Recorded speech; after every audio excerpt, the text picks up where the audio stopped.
ายคนบ่ใจาย เป็นไง ของ สูงสูง เป็นหยังสูงเนี่ย สูงนี่ผัวเนี่ย เอาแก้ว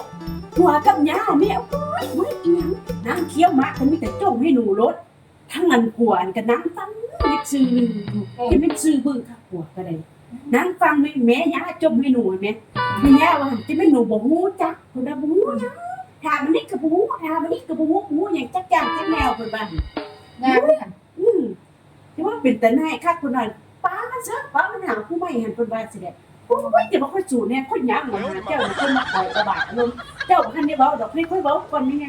ค่อยสูนแห้งเนี่ยนะก็อดมาได้เพื่อนบ่ไหวนะก็สิป้าก็มันรถบ่ให้ป้าเอาแม่ใหม่บ่มีไง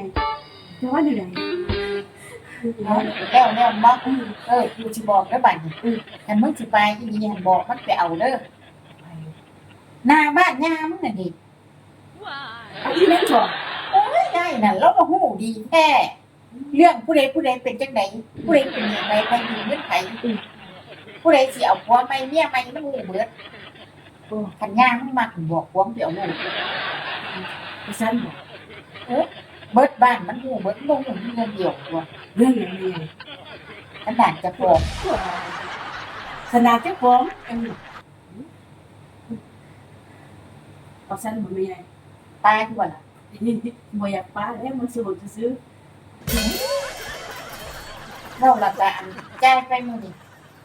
เส้นก่อนได้ไหมไงเพราะว่ายังพัดขายยาง เอาอีกแล้วว่ามันสิเอามันมาจ่ายอีก เพราะคนมันก็ไม่ไงให้ไม่ได้กินข้าวแรง เอามันหลายมื้อแล้วเด้ ป้าไว้นี่ก่อนเนี่ยจะมาจ่ายเราขายยางก็เด้อขายยางก็ไม่ได้